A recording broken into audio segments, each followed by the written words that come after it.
হযরত ওমর আমার রাসূলকে আঘাত করবার জন্য বের হয়েছেন। ঘটনা আপনারা জানেন, ঘটনা বলবো না। তরবারি নিয়েছে, দুনিয়ার জমিন থেকে নবীজিকে উঠায় দেবার জন্য বের হয়েছেন।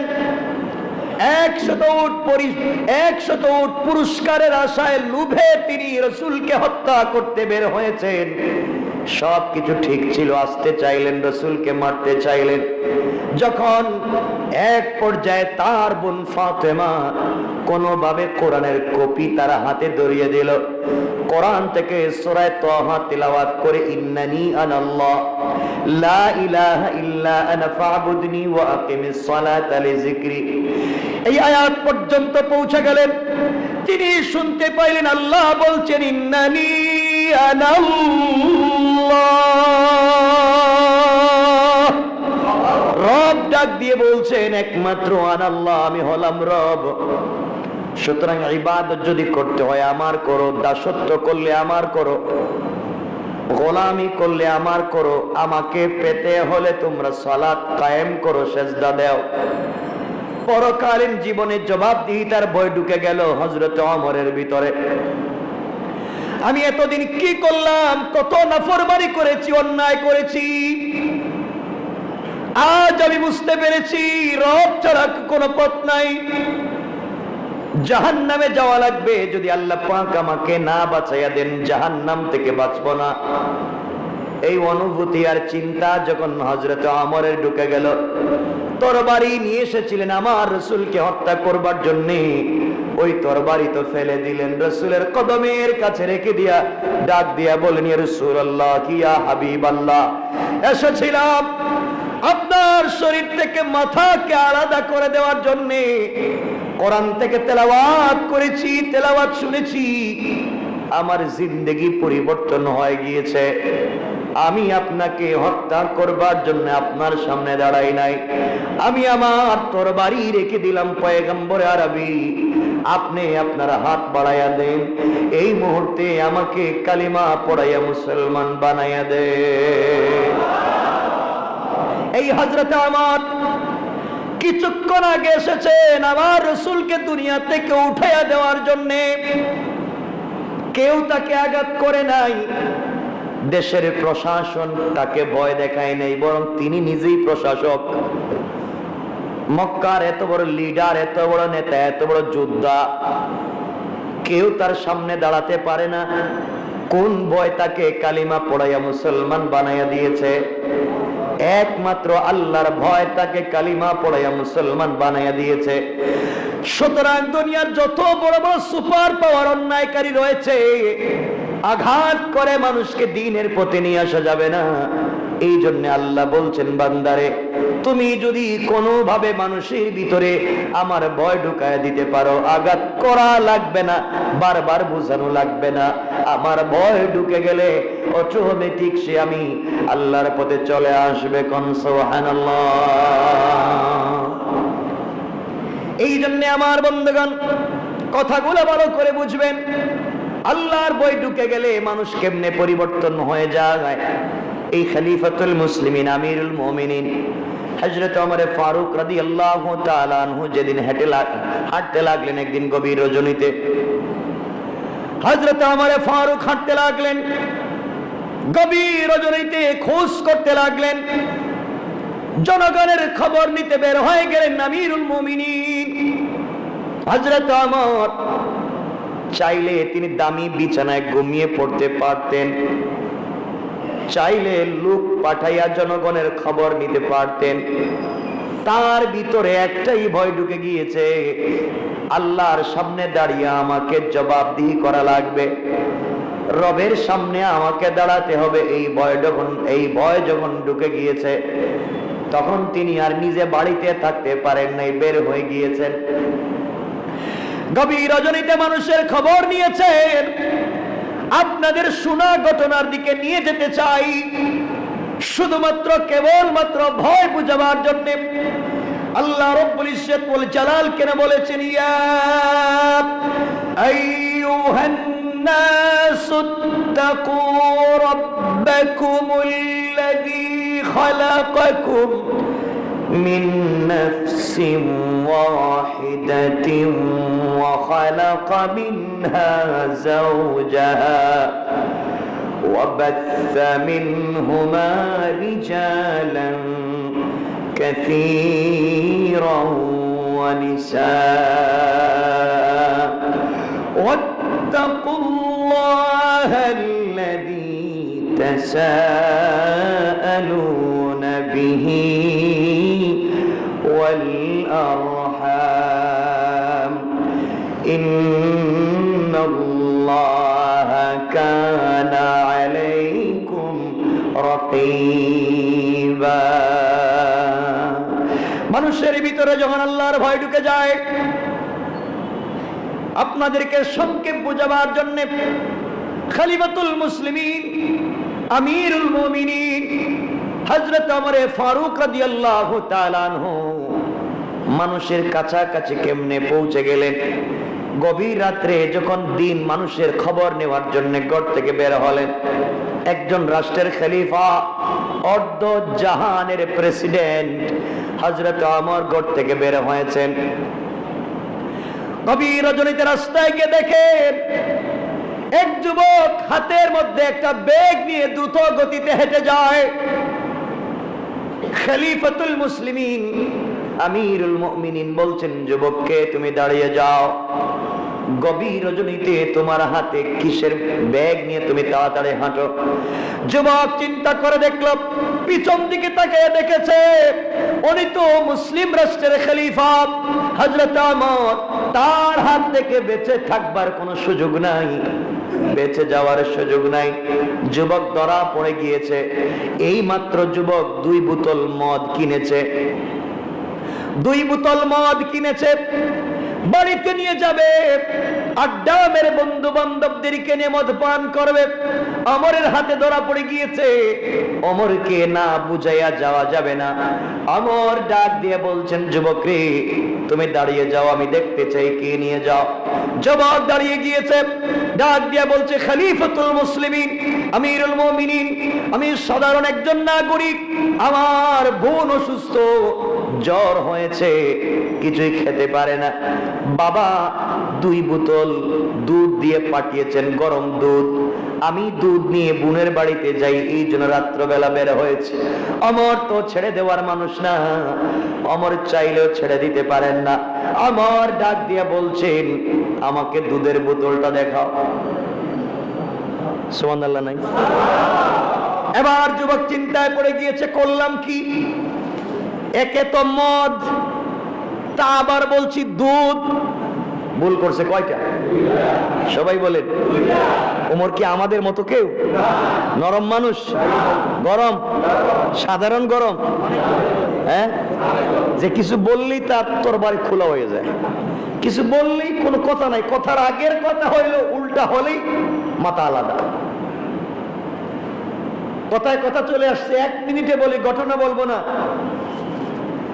একজন ব্যক্তি তো গিয়েছিল রাসূলের কাছে বিচার চাওয়ার জন্য, রাসূল বিচার করে ইহুদির পক্ষে রায় দিয়েছিলেন। মুসলমান মুনাফিক বলছে, আমি গিয়েছিলাম মুহাম্মদের কাছে, উদ্দেশ্য ছিল আমার পক্ষে রায়টা দিবেন, তিনি ইহুদির পক্ষে রায় দিলেন। কথা শুনে হযরত ওমরের কাছে গিয়ে বলছে, ওমর আমি তোমার দরবারে এসেছি, নজরে সানি করাতে চাই, দ্বিতীয়বার বিচার করাতে চাই। কেন? কার কাছে গিয়েছিলে? রাসূল পাকের কাছে গিয়েছিলাম, তিনি সব কথা শুনলেন, আমার পক্ষে রায় না দিয়ে ওই ইহুদি বেচারার পক্ষে রায় দিলেন। অথচ আমি মুসলিম, আমি নামাজ পড়ি, আমি যুদ্ধের ময়দানে কত কিছু দান খয়রাত করি, সাদাকা করি, আমার পক্ষে রায়টা রাসূল না দিয়ে ইহুদির পক্ষে দিলেন। নজরে সানি করতে এসেছি তোমার কাছে, তুমি আমাকে এই বিচারটাকে দ্বিতীয়বার করে দাও। ওমর বলেন, দাঁড়াও, আসতেছি। কি বললেন? দাঁড়াও, আমি আসতেছি। এই বলে ঘরের ভিতরে ঢুকলেন, তরবারি খুললেন, বের হলেন, ধরলেন তো শরীর থেকে মাথা আলাদা করে বললেন, যার বিচার রাসূলে পাক করে দিয়েছেন, সে আমার কাছে নজরে সানি করতে এসেছে, তার ফয়সালা একমাত্র শরীর থেকে মাথা আলাদা করে দেওয়া। খুব ঠান্ডা মিজাজের মানুষ, কথা বলেন না কেন? ঠান্ডা মিজাজের। এই হযরত ওমর ধরছেন এই যুবকটারে, বলছেন, বাইর কর, কি আছে? বলছে, ওমর এটার ভিতরে দুধ। তিনি বলছেন, বাইর কর। এখন পড়ছে বিপদে। তাহলে তো শরীর থেকে মাথা নিয়ে আর যাইতে পারবে না। একে তো মদ, তাও বলছে দুধ। মিথ্যা হইছে কয়টা? সবাই বলেন। ও বেচারা দুইটা মিথ্যা কথা বলে বিপদে পড়ছে, আর আমরা সকালে ঘুম থেকে উঠে ঘুমাতে যাওয়া পর্যন্ত সত্য এই বছর বলছে কিনা এটাও জানি না, পুরো বছরই মিথ্যা কথা কয়, ঠিক না? আমার বন্ধুগণ, হযরত আমার বললেন, যুবক বের কর। এবার যুবক চিন্তায় পড়েছে, আহারে করলাম কি, কি করলাম, কি অপরাধ করলাম। যুবক এবার বলতেছে, খলিফাতুল মুসলিমিন, আমি ব্যাগটা খুলে আপনাকে দুধের বোতল দেখাচ্ছি। এই কথা বলে যুবক যখন একটু নরম হয়ে গিয়েছে, নিচের দিকে মাথা করেছে, আমার বুঝলেন ও ভাগবে, হাত ধরে বললেন, যাওয়ার সুযোগ নাই, বোতল বের করো।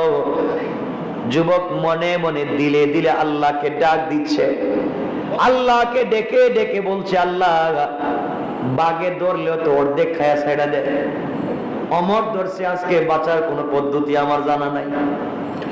আয় আল্লাহ তাআলা, জীবনে অনেক অপরাধ করেছি, অন্যায় করেছি, মিথ্যা কথা তো অনেক বলেছি, দিন শেষে অমরের আদালতে ধরা পড়ে গিয়েছি। আল্লাহ তুমি জানো আমার বোতলে মদ ছাড়া আর কিছুই নাই, মদ পান করতে কিনে নিয়ে যাই, তাও গভীর রাত্রে নিয়ে যাই, একে তো মদ, তাকে বলছি দুধ।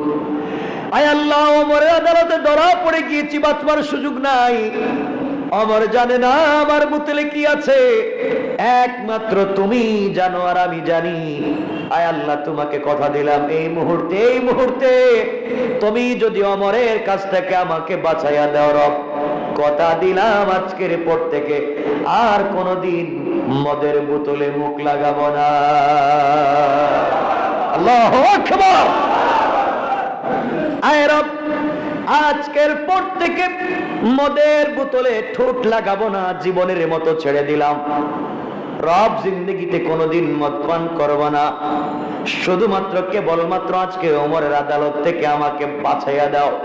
আল্লাহ, নির্ঘাত ওমরকে বোতল দেখাতে হবে, আমি আল্লাহ তোমার কাছে ফিরে আসলাম। কিয়ামতের দিনে জবাবদিহিতার ভয় আমার ভিতরে ঢুকে গিয়েছে, আজকে ওমরের আদালত থেকে আমি বেঁচে যেতে পারি মাওলা, কিয়ামতের দিনে তোমার আদালত থেকে বাঁচবার কোনো সুযোগ নাই। ওই বেচারার ভিতরে, যুবকের ভিতরে পরকালীন জীবনের জবাবদিহিতার ভয় ঢুকে গিয়েছে। পরকালীন জিন্দেগিতে জবাবদিহিতার ভয় যখন ঢুকে গিয়েছে, আল্লাহর গোলাম মনে মনে চোখের পানি ছেড়ে কাঁদছে, আল্লাহর কাছে তওবা করেছে, আর অনুনয় বিনয় করে, অপরাধ স্বীকার করে, ভুল স্বীকার করে তওবা করেছে। কথাগুলা শেষ করে এই বস্তা খুলেছে, বস্তা খুলে ভিতর থেকে দুইটা বোতল বের করে অমরের হাতে দিয়েছে। অমর হাতে নিয়ে দেখেন একটু গরম গরম লাগে, খুলে দেখলেন, যখন খুলতে গেলেন খুলে দেখেন এই দুইটা বোতলের ভিতরে গরম গরম দুধ রয়েছে। হযরত ওমর বলছেন, যুবক বেঁচে গেলে সত্যিকার অর্থে সত্য কথা বলবার কারণে বেঁচে গিয়েছো, সত্যি তো তোমার বোতলে দেখতেছি গরম দুধ, তাড়াতাড়ি যাও। এবার যুবক দুধের বোতল দুইটা রেখে দিয়া খলিফাতুল মুসলিমিন আমিরুল মুমিনিন হযরত ওমরের পা জড়ায় কান্না করে, আর দেখে বলে, খলিফাতুল মুসলিমিন আমিরুল মুমিনিন, আমি মিথ্যা বলেছি, অন্যায় করেছি, অপরাধ করেছি, আমি আপনাকে বলেছি বোতলের ভিতরে দুধ আছে, সত্যিকার অর্থে বোতলের ভিতরে মদ ছিল। আপনাকে প্রথমে ভয় করে মদের কথা না বলে দুধ বলেছি, যখন ধরা পড়ে গিয়েছি তখন জিন্দেগির অপরাধের কথা স্বীকার করলাম, মনে মনে ভাবলাম আপনাকে মদকে দুধ বানাইয়া আপনার হাত থেকে বেঁচে যেতে পারি, কিন্তু আল্লাহ তো দেখতেছেন আসলে এটার ভিতরে মদ। কিয়ামতের দিন রব আমাকে বলবেন, বান্দারে আমাকেও ঠকাইলি, আমার ওমরেও ঠকাইলি। ও খলিফাতুল মুসলিমিন, এই কথা বলে দিলে দিলে তওবা করেছি, রবকে বলেছি, আল্লাহ আর জীবনে অপরাধ করব না, মদের বোতলে মুখ লাগাবো না। এই কথা বলে তওবা করে আপনার হাতে বোতল দিয়েছি। এখন আমিও দেখি মদের বোতলটা কেমনে দুধের বোতল হয়ে গিয়েছে। আল্লাহু আকবার। কে করেছেন? এজন্য আল্লাহ রাব্বুল ইজ্জতুল জালাল এই সূরা শুরু করলেন তাকওয়া দিয়া। তাকওয়া যদি মানুষের ভিতরে ঢুকে যায়, আল্লাহর ভয় যদি মানুষের ভিতরে ঢুকে যায়, আল্লাহ বলেছেন বান্দারে আমার ভয় যখন মানুষের ভিতরে ঢুকে যাবে এক সেকেন্ডও লাগবে না, আমি আল্লাহ তাকে পরিবর্তন করে দিতে পারি। কোন ঠিক না? আমার বন্ধুগণ, এই হযরত ওমর ফারুক রাদিয়াল্লাহু তাআলা আনহু একদিন বসছেন, সকল পৃথিবীর মুসলিম মিল্লাতের, মুসলিম জাহানের, মুসলিম রাষ্ট্রের সকল গভর্নর প্রেসিডেন্টদেরকে নিয়ে হযরত ওমর মিটিং করছেন। কে? অর্ধ জাহানের খলিফা হযরত ওমর সকল গভর্নরদেরকে নিয়ে মিটিং করতেছেন। মিটিং এর মধ্যখানে হযরত ওমর বলছেন, আচ্ছা গভর্নরেরা আপনারা বলেন তো তাকওয়া কার নাম? তাকওয়া? ওমর কি তাকওয়া জানে না? কথা বলে। ওমর কি তাকওয়া বুঝে না? না বুঝে কি কালিমা পড়েছে? বুঝে শুনেই কালিমা পড়েছে। ওমর বলছেন বলেন তাকওয়া কাকে বলে? গভর্নরেরা তো আশ্চর্য হয়েছেন, খলিফা এই কথা কেন বলছেন? কেউ যখন জবাব দিতে পারছে না, ওমরের উদ্দেশ্য হচ্ছে আমি আজকে দেখব আমার গভর্নরদের ভিতরে তাকওয়া আছে না নাই। তারা তো এক একটা দেশের, এক একটা প্রদেশের, এক একটা শহরের গভর্নর, তাদের ভিতরে যদি তাকওয়া না থাকে তাহলে এই দেশের নাগরিক জনগণদের ভিতরে তাকওয়া কেমনে থাকবে? এই জন্য আগেকার গভর্নর নিযুক্ত করা হতো তাকওয়ার ভিত্তিতে, আর আজকালকে নেতা নির্বাচন করা হয় চোর ডাকাত আর মস্তান বদমাইশ হওয়ার ভিত্তিতে। যে যত বড় শয়তান আর নাফরমান হয় সে তত বড় জায়গায় পৌঁছে যেতে পারে। আর আগে নির্ধারণ করতেন তাকওয়াটা কোন পর্যায়ে আছে। ওমর কেমন তাকওয়াওয়ালা আপনারা জানেননি। কথায় তো কথা চলে আসে, কত কথা বলবো, আমি বেশি বলবো না আজকে। কথা কষ্ট হচ্ছে? অসুবিধা হচ্ছে?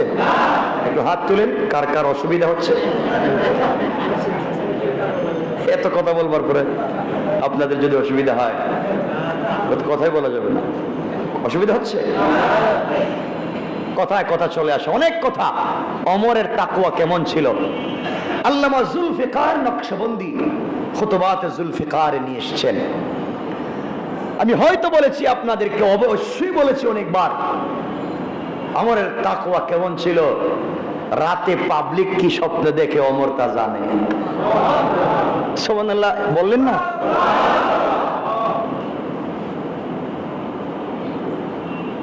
তাকওয়া কার নাম? আমার মুসলমান বন্ধুগণ গভীর মনোযোগ। খলিফাতুল মুসলিমিন আমিরুল মুমিনিন হযরত ওমর ফারুক রাদিয়াল্লাহু তাআলা আনহুর জামানায় প্রধান বিচারপতি হযরত আলী কাররামাল্লাহু ওয়াজহা গভীর রজনীতে একদিন শুয়ে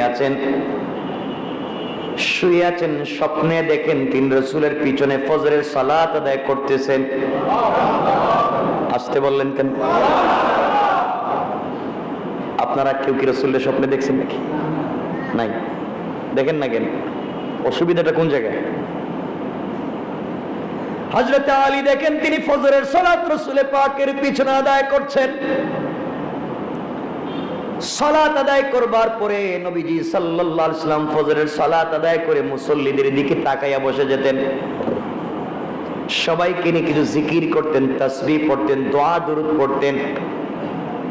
হযরত আলী স্বপ্নে দেখেন রাসূলের পিছনে ফজরের সালাত আদায় করলেন। নবীজি সালাম ফিরাইয়া সবার দিকে চেহারার দিকে তাকাইয়া বসে আছেন। এমন সময় হযরত আলী দেখেন এক মহিলা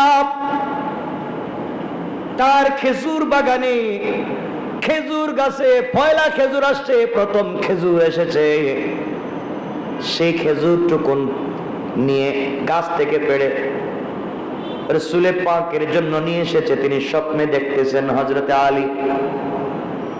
আলীর হাতে দিয়ে বলছে, আলী রে, আমার বাগানে প্রথম খেজুর গাছে খেজুর ধরেছে, বরকতের জন্য নবীজির কাছে নিয়ে এসেছি, ওটা নবীজির কাছে দাও, তিনি যেন খান, তার সাথী বন্ধুদেরকেও তিনি যেন খাওয়ান। সুবহানাল্লাহ নাই? হযরত আলী স্বপ্নে দেখেন এই মহিলা তার কাছে খেজুর দিয়েছে, তিনি খেজুরের ঝুঁটাটা হাতে নিলেন, খেজুরের স্তূপটা হাতে নিলেন, হাতে নিয়ে রাসূলের পাকের হাতে দিয়েছেন। নবীজি খেজুরের স্তূপ হাতে নিয়ে খেজুরের ঝুড়িটা হাতে নিয়ে নিজে মুখে দিলেন, সাহাবায়ে কেরামকে এক একটা করে দিলেন। হযরত আলী বলেন, নবীজি আমাকে একটা খেজুর দিয়েছেন, আমিও একটা খেজুর খাচ্ছি। মহিলা তার খেজুর বাগানের প্রথম খেজুর বরকতের জন্য নবীজির কাছে নিয়ে এসেছে। আজও সাধারণ পাবলিক বরকতের জন্য হুজুরদের কাছে অনেক কিছু নিয়ে আসে, আর হুজুররা বসে বসে শুধু খায়। কথা কন নাকি? হ্যাঁ আব্দুল আজিজ, শুধু মানুষ খায়, হুজুর দেন। নতুন একটা দোকান উদ্বোধন করছে, প্রথম বিরিয়ানি হুজুরে দেয়। গাছে একটা কাঁচামরিচ ধরছে, হুজুরিটা আপনি খান। গাছে একটা পেঁপে ধরছে, হুজুরিটা আপনি খান। গাছে একটা পেয়ারা ধরছে, হুজুরিটা আপনি খান। দেয় না? তো লাভ কি? এই হুজুরদেরকে খাওয়ায় লাভ কি?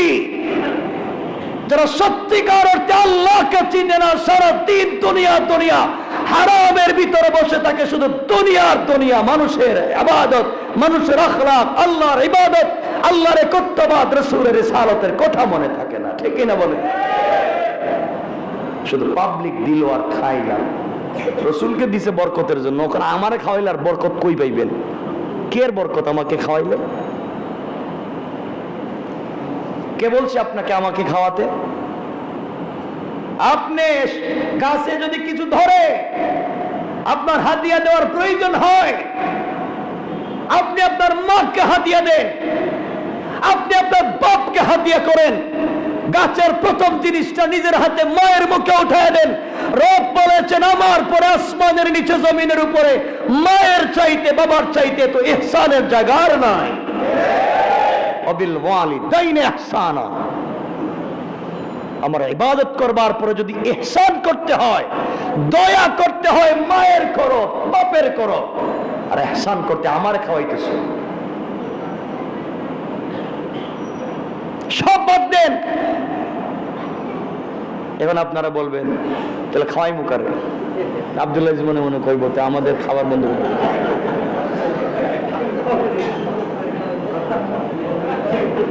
ঠিক আছে, আব্দুল্লাহ যেমনি মুটো হয়ে গেছে। এজন্য বলছি, শোনেন, যে জায়গা দিবেন ওই জায়গা দিতে পারছেন না, ভুল পথে চলছেন, জিন্দেগি নষ্ট করছেন। আমি তো আমার কথাটা বলি তো বলছি। এজন্য আল্লাহকে ওয়াস্তে ভালো কথা বুঝেন, বুজুর্গদের কাছে যাবেন, এটা আলেমুল আমাদের কাছে মিশবেন, এটার অর্থ এটা নয় যে আপনার মা বাপকে অ্যাভয়েড করে, মা বাপকে বাদ দিয়া কোন পীর, কোন বাবা, কোন ওয়ালি, গৌস, কুতুব তোমাকে জান্নাতে নিতে পারবে না। আগে ওই জায়গাটা ঠিক করে আসো। আমার বন্ধুগণ, হযরতে আলী দেখেন নবীজি খেজুর দিয়েছেন, তিনিও খাচ্ছেন, সবাই খাচ্ছেন। এমন সময় মদিনার মসজিদে আজান হয়ে গিয়েছে, ফজরের আজান। হযরতে আলীর ঘুম ভেঙে গিয়েছে। ঘুম ভাঙ্গার পরে দেখেন রাসূল যে স্বপ্নে তাকে খেজুর দিয়েছিলেন, এই খেজুরের স্বাদ এখন পর্যন্ত তার জিহ্বায় লেগে আছে। আল্লাহু আকবার। হযরতে আলী ওযু করলেন, ওযু করে মসজিদে চলে গেলেন, মসজিদে নববীতে। হযরতে ওমর ফারুক তখন ইমাম, কে অর্ধ জাহানের খলিফা, তিনি খলিফা, প্রেসিডেন্ট, যুদ্ধের ময়দানে সেনাপতি, আবার মসজিদের ইমামও, আবার মদিনার বাজারের ব্যবসায়ী সমিতির সভাপতি, সব একজন। সুবহানাল্লাহ। আর আপনারা কবেন হুজুরের কাজ তো মসজিদে বসে থাকা, ও আবার ব্যবসা করবো কেন? হুজুরের কাজ মাদ্রাসায় বসে থাকা, ও আবার গাড়ি চালাইবো কেন? কেন? এটা ইবাদত। মসজিদ মাদ্রাসায় খিদমত করে না, চাকরি নয়। এটাকে চাকরি বলা যাবে না, এটা ব্যবসা নয়। এটা হচ্ছে শুধুমাত্র কেবলমাত্র দ্বীনের দাওয়াত আর কাজ। এর জন্য একজন আলেমের দায়িত্ব হচ্ছে মসজিদের পাশাপাশি তিনি কোনো কাজ করবেন। কথা বলেন না কেন? না খারাপ কথা বলছে? বাংলাদেশে তো ফিরি ফিরি খাচ্ছেন, যান না একটু ইউরোপ আমেরিকায়, দেখবেন হুজুর সালাম ফিরিয়েই ব্যবসা করতে দোকানে বসে গেছে। নাই, সৌদি আরবেই যান, হুজুর নামাজ শেষ দোকানদারি করতেছে। আর আমাদের দেশে যদি সালাম ফিরাইয়া হুজুর দোকানে বসে খাইছে, এর পিছনে নামাজই হইতো না, ফতোয়া একটা দিয়ে দিব। আমার রাসূল মসজিদে নববীর ইমাম, মসজিদে নববীর খতিব, মসজিদে নববী কমিটির সভাপতি, মদিনার বাজারের সবথেকে বড় ব্যবসায়ী, সেই রাসূল যুদ্ধের ময়দানে সেনাপতি, সেই রাসূল আল্লাহর পক্ষ থেকে পয়গম্বর দূত, এত কিছু তিনি করতে পারলেন। রাসূলকে তো আল্লাহ বলছেন সূরা ইনশিরাহ খুলেন, সূরা ইনশিরাহ 30 নম্বর পারা, আলাম নাশরাহ লাকা সাদরাক খুলেন, শেষ দিকে পড়েন। আল্লাহ বলছেন ফাইদা ফারাগতা ফানসাব, আপনি যখন ফ্রি হবেন ফানসাব, কাজ করেন। কি করেন? আবার বলা লাগবে, কি করেন? সবাই বলেন কি করেন? আল্লাহ বলছেন কাজ করেন। আর আপনি কি করেন? হ্যাঁ, আল্লাহ বলছেন কোরআনে কারীমে ফজরের সালাত শেষ করো আর জমিনে হালাল রিজিকের জন্য বের হয়ে যাও, তালাশ করো হালাল রিজিক। আর আমি হুজুর আর আপনি হুজুরে ফজর নামাজ পড়ে খুঁজতেছি কার বাড়িতে খতম আছে। এগুলো কি ব্যবসা? নামাজ শেষ হয়েছে, ব্যবসা শুরু করেন, দোকানদারি করেন, ছাগল রাখেন, কৃষি কাজ করেন, গাড়ি চালান। একজন হুজুর ফজরের পর থেকে জোহর পর্যন্ত সিএনজি চালাইলে তো 1000 টাকা রোজগার করতে পারে। কথা কন না কেন? না পারে না? 1000 টাকা পায়। 1000 টাকা হলে মাসে 30,000 টাকা। একেন আর একজনের কাছে হাত পাতা লাগবে। আমার কথা খুব কষ্ট পাচ্ছেন মনে হয়? পাইলে কি আর না পাইলে কি? আমি তো সবসময় বলতেছি শুধু আপনাদের জন্য, আমাদের জন্য, সকলের জন্য। দিনটাকে বুঝেন। সাধারণ মানুষ দোকানদারি যদি করতে পারে, চার ব্যবসা করতে পারে, রিক্সা চালাইতে পারে, তা আমরা পারবো না? কিছু না পারবো। আপনার আলেমদের লজ্জা হওয়া দরকার যে একজন ইংলিশ টিচার মাসে 15 দিন, ও কোন টিচার সপ্তাহে 3 দিন ক্লাস করায়, সে প্রাইভেট, তাকে 5,000 10,000 টাকা দেয়, 40 মিনিট 45 মিনিট ধরে পড়ায়। আর আপনি 30 দিনের 30 দিন পড়ান, তাও 3 ঘন্টা পরে পড়ান, হ্যাঁ পায় 5,000 আর আপনি পান 250 টাকা। কথা কোন কেন? কেন এটা হচ্ছে? আপনাকে আমাকে চিনতে হবে, নচেৎ সমাজ নষ্ট হয়ে যাবে।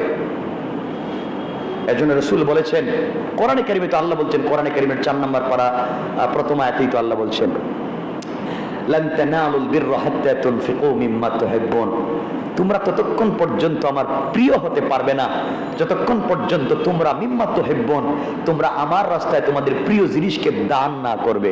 এখন দান করতে হলে, সাদাকা করতে হলে সম্পদ থাকা লাগবে না না থাকলে দেওয়া যাবে? কথা বলেন। থাকা লাগবে, কেমনে দিবেন? থাকা তো লাগবে। এজন্য একজন আলেম, একজন দাওরায়ে হাদিস পড়বার পরে, কামিল করবার পরে ট্রাক চালাইলে আপত্তি আছে? কিছু কন? হ্যাঁ, ট্রাক চালাক, বলো বাস চালাক, প্রতিদিন 2,500 3,000 টাকা দিব, এটা তো কাজ। আপনি আমি এতদিন মাদ্রাসায় পড়েছি, দিন শিখেছি, দিন তো আমার বাস্তব লাইফে প্রতিষ্ঠা করব। কাজ করেন। তো আপনারা বলবেন সবাই যদি কাজে লাইমা যায় তাহলে দিনের কাজ করবো কে? দিনটাকেও নিজের কাছাকাছি রাখেন। আমি আজকে আমার কাছে 2টা প্রশ্ন ছিল, উত্তর দিচ্ছি না কারণ এই সময়টুকু আমার কাছে নাই। সময় করে 2টা প্রশ্নের উত্তর হয়তো দিতে পারি। আমার কাছে প্রশ্ন এসেছে, আর এটা অনেক কোন এলাকা, এটা আমি নাম বলবো না, আপনারা আবার লাগাই দিবেন, এটা আবার ঝামেলা। কন্ট্রাক্ট ম্যারেজ, কন্ট্রাক্টে বিয়ে কি? নাউজুবিল্লাহ কি? আরে এমন এলাকা আছে, এলাকায় 90 জনের 100 জনের 90 জন কন্ট্রাক্ট ম্যারেজ করে বিদেশে যাচ্ছে। এয়ারপোর্টে গিয়ে একদিকে বউ একদিকে স্বামী, মানে বিয়ে শেষ। এয়ারপোর্ট পর্যন্ত 5 ফুটে কন্ট্রাক্ট, ঠিক আছে না নাই? বলছি না, আমি বলবো, সময় করে এটার উত্তর দিন। Contract marriage.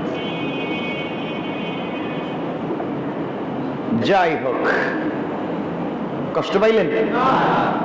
অসুবিধা হয়েছে?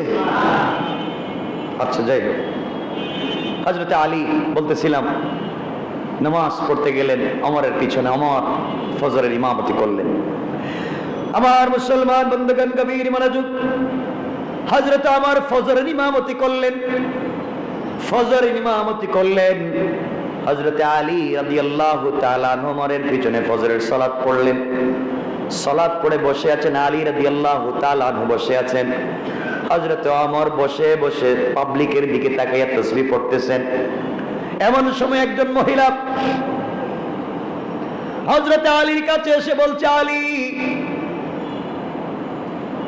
আমি এসেছি আমার বাগানে, খেজুর বাগানে প্রথম গাছে খেজুর ধরেছে, কিছু খেজুর নিয়ে আসছি, আপনি এগুলা নেন, হযরত ওমরের কাছে দেন, তিনি যেন খান, তার বন্ধু বান্ধব সাথীদেরকে যেন খাওয়ান। হযরত আলী খেজুরের স্তূপটুকুন হাতে নিলেন, ওমরের হাতে দিলেন। ওমর একটা একটা করে সবাইকে বন্টন করে দিচ্ছেন। হযরত আলীকে একটা খেজুর দিলেন। আলী খেজুর খেয়ে বললেন, ভাই ওমর রে, খেজুরের স্বাদ তো জবরদস্ত স্বাদ আছে, আপনি চাইলে আমাকে আরেকটা খেজুর দিতে পারেন না? আপনি আমাকে আরেকটা খেজুর দেন। হযরত ওমর দাঁড়িয়ে গেলেন আর বললেন, ভাই আলী, ও আলী, তুমি আমার কাছে আজকে আরেকটা খেজুর চাও?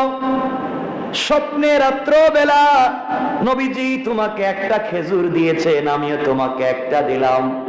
নবীজি যদি 2টা খেজুর তোমাকে দিত, আমি ওমরও তোমাকে 2টা দিতাম। আল্লাহু আকবার। আলী আশ্চর্য স্বপ্ন দেখলাম আমি, এখন পর্যন্ত কারো কাছে বলিও নাই, ওমর জানলো কেমনে? কাশ তার নাম কলবকে ওই জায়গায় পৌঁছে দেন, রুহানিয়ত পয়দা করেন, ঈমানকে তাজা করেন, তাকওয়ার জায়গাটাকে কমপ্লিট করেন, তো আপনি ওমরের মতো জানতে পারবেন। সুবহানাল্লাহ বলেন। কেমন তাকওয়া ছিল এই ওমর! জিজ্ঞাসা করতেছেন গভর্নরদেরকে, বলো তাকওয়া কার নাম? কেউ যখন দাঁড়াচ্ছেন না, হযরত উবাই ইবনে কাব রাদিয়াল্লাহু তাআলা আনহু দাঁড়িয়েছেন। উবাই ইবনে কাব তো আরেক কথা, উবাই ইবনে কাব এমন একজন সাহাবী যিনি 7 কেরাতে কোরআন শরীফ পড়তে পারতেন, 7 ভাবে কোরআন শরীফ পড়তে পারতেন। হযরতে আল্লাহ পাক রব্বুল ইজ্জত ওয়াল জালাল রাসূল পাককে বলছেন, আপনি উবাইয়ের কাছ থেকে কোরআন তেলাওয়াত শুনেন। সুবহানাল্লাহ বললেন। হযরত উবাই ইবনে কাব রাদিয়াল্লাহু তাআলা আনহু বলছেন, ওমর খলিফাতুল মুসলিমিন, আপনি কি সত্যি তাকওয়া জানতে চাচ্ছেন? ওমর বলেন, আমি জানতে চাই তাকওয়া কার নাম। উবাই ইবনে কাব বলছেন, ওমর, আপনি কি কোনোদিন কি কণ্টকাকীর্ণ পথ, কাঁটাওয়ালা পথ, সাপ বিচ্ছুর পথ, এমন পথ দিয়ে কি কোনোদিন হেঁটেছেন?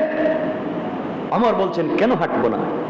জীবনে কত বন জঙ্গলে হাঁটাহাঁটি করেছি, কীট ছিল, সাপ ছিল, বিচ্ছু ছিল, বড় বড় অনেক কত কিছু ছিল, কাঁটা যুক্ত রাস্তা দিয়ে হেঁটেছি, কেন হাঁটবো না? উবাই ইবনে কাব বলছেন, আপনি বলেন, এই কাঁটা যুক্ত রাস্তা দিয়ে হাঁটবার সময় আপনি কেমনে হেঁটেছেন? আমার জবাব দিচ্ছেন উবাই ইবনে কাব, আমি হাঁটতে গিয়ে আমার কাপড়গুলাকে এমন ভাবে আমি আটকে ধরেছি যেন আমার শরীরে একটা কাঁটা বিধুক তো দূরের কথা, আমার কাপড়েও যেন কাঁটা না লাগে। আমি তো সচেতনতার ভিত্তিতে পা ফেলেছি যেন কোনো বিচ্ছুর উপরে পা পড়ে না যায়। এর মাধ্যমে, সচেতনতার মাধ্যমে আমি আমাকে হেফাজত করেছি, আমার কাপড়গুলাকে হেফাজত করেছি। উবাই ইবনে কাব বললেন, তার নামই তাকওয়া। ওমর বললেন, বুঝায়া দেন। উবাই ইবনে কাব বলছেন, আমিরুল মুমিনিন, দুনিয়ার জমিনে শিরকের কাঁটায় ভরা, বিদআতের কাঁটায় ভরা, কুফুরের কাঁটায় ভরা, শয়তানি, নাফরমানি, সুদ, ঘুষ, জিনা, ব্যভিচার, বদমাইশির কাঁটায় ভরা, গোটা জমিন ফিতনার ফিতনায় ভরা। এই ফিতনা যুক্ত সমাজে ঈমান নিয়ে সচেতনতার ভিত্তিতে আপনাকে আমাকে এমন ভাবে চলতে হবে যেন শিরকের কাঁটা না ঢুকে, যেন বিদআতের কাঁটা না ঢুকে, কুফরির কাঁটা না ঢুকে, সুদ ঘুষের কাঁটা না ঢুকে। এইভাবে নিজের কল্প, নিজের বডিকে এমন করে জমায়া রাখতে হবে কোন অন্যায় কাঁটা যেন না ঢুকে। এইভাবে যারা সমাজের ভিতরে চলতে পারে, সমাজে অন্যায় থাকবার পরে অন্যায়ের মধ্যেও চলাফেরা করে, এরপরও তার শরীরে কাদা লাগে না, তার নামই হলো তাকওয়া। সুবহানাল্লাহ বলেন। সহজ ভাষা ওই যে বাইম মাছ, বাইম মাছ চিনেন না মনে? আর কি মাছ চিনেন? গুত্তুম মাছ চিনেননি? একজনও চিনেন না মনে? চিনেন তো? খাননি? এটা ভালো জিনিস, বাইম মাছ। ও কোথায় থাকে? কোথায়? কাদা লাগে? কাদা লাগে না, থাকি কাদার ভিতরে।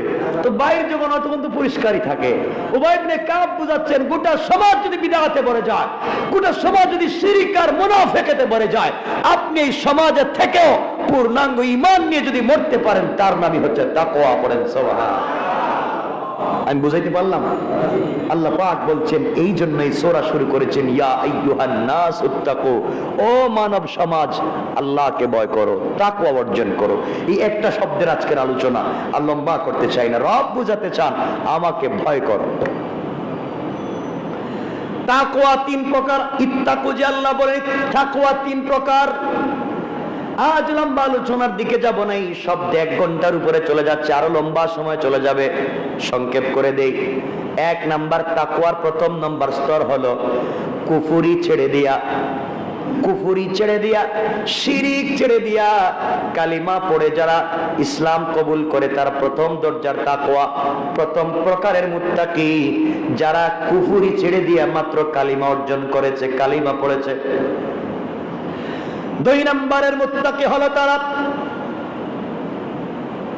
যারা ঈমান আনবার পরে সমাজে চলতে গিয়ে সগীরা কবিরা শিরক বিদআত থেকে নিজেকে বাঁচায় রাখে। এরা হলো 2 নম্বরের মুত্তাকি, দ্বিতীয় পর্যায়ের মুত্তাকি। চূড়ান্ত পর্যায়ের মুত্তাকি হলো তারা যারা 24টা ঘন্টা আল্লাহ আল্লাহ বলা থেকে যত জিনিস বাধা প্রদান করে, আল্লাহর নামকে যেই জিনিসগুলা মাথা থেকে বলিয়ে দেয়, ওই সমস্ত জিনিস ছেড়ে দিয়া 24টা ঘন্টা ব্যবসা করে আল্লাহর নাম মনে রাখে, দুনিয়ার কাজে তাকে আল্লাহর নাম মনে রাখে, ড্রাইভিং করে আল্লাহর নাম মনে রাখে, রিক্সা চালায় আল্লাহর নাম মনে রাখে, সুইপারের কাজ করে আল্লাহর নাম মনে রাখে, কৃষি কাজ করে আল্লাহর নাম মনে রাখে। 24টা ঘন্টা আল্লাহর নাম তার জবান থেকে যায় না। এটা হলো চূড়ান্ত পর্যায়ের মুত্তাকি। আর আল্লাহ বলছেন, এই মুত্তাকি সম্পর্কে আল্লাহ বললেন, ইন্না আকরামাকুম ইনদাল্লাহি আতাকাকুম। আল্লাহ রাব্বুল ইজ্জতুল জালাল বললেন, ওই পর্যায়ের মুত্তাকি তাকওয়াওয়ালা যারা হয়ে যায়, তারা ইন্তেকাল করতে দেরি হবে, আমি আল্লাহর জিম্মাদারিতে জান্নাতে যেতে 1 মিনিটও দেরি হবে না। কোন সুবহানাল্লাহ। সুতরাং আমরা পারবো তো ইনশাআল্লাহ। আল্লাহ পাক এই তাকওয়া বুঝাবার জন্য, যেটা আইন দিয়ে হয় না, প্রশাসন দিয়ে হয় না, কারণ প্রশাসন পিটায়। তো কথা আরেকটা চলে আসছে, 1 মিনিটে বইলা দিই। 2 বন্ধু, কয় বন্ধু? 2 বন্ধু। একজন রে ধরছে পুলিশ, একজন রে আবার কোন একজন রে পুলিশ, আর আরেকজন রে ধরছে তবলিগওয়ালা। 2 জন রে 2 জনে নিয়ে গেছে গা। পুলিশের নিয়ে এমন পিটানি দিছে জেলের ভিতরে, তুই চুরি করস কে? ও মাইর খায়া যেদিন জেল থেকে বাইর হইছে, আগে ছিল চুর, এখন হইছে ডাকাইত। কি বুঝলেন? ডিমোশন হইছে না প্রমোশন হইছে? আগে ছিল চুর, এখন হইছে ডাকাত। আগে শুধু অন্ধকারে ডাকাতি করতে, এখন ডাইরেক্ট দিনের বেলা যা আছে দেন। তার মায়ের খাইতে খাইতে চামড়া শক্ত হয়ে গেছে। আর যে বেচারের তাবলীগ ওয়ালারা ধরছিল বা আল্লাহ ওয়ালারা ধরছিল, একটা কথা বললাম, ওই বেচারা আল্লাহওয়ালাদের সোহবতে থাকতে থাকতে কিছুদিন পরে দাড়ি দুড়ি রাইকা তাসবিহ হাতে নিয়ে নিজে আল্লাহওয়ালা হয়ে গেছে। সুবহানাল্লাহ বলেন। কারণ পুলিশ পিটায় কই? চামড়ায়। পুলিশ কোথায় পিটায়? কথা বলেন কোথায়? আর সমস্যা চামড়ায় না ভিতরে? কথা বলেন, সমস্যা চামড়ায় না ভিতরে? ভিতরে। এই জন্য চামড়ায় পিটায় লাভ নাই, আমাদের কাজ করতে হবে তাকওয়ার কাজ, কলবে। এই জন্য আল্লাহ ওয়ালারা ধরলে চামড়ায় পিটায় না, কলবের ভিতরে রবকে ঢুকায় দেয়। পড়েন সুবহান।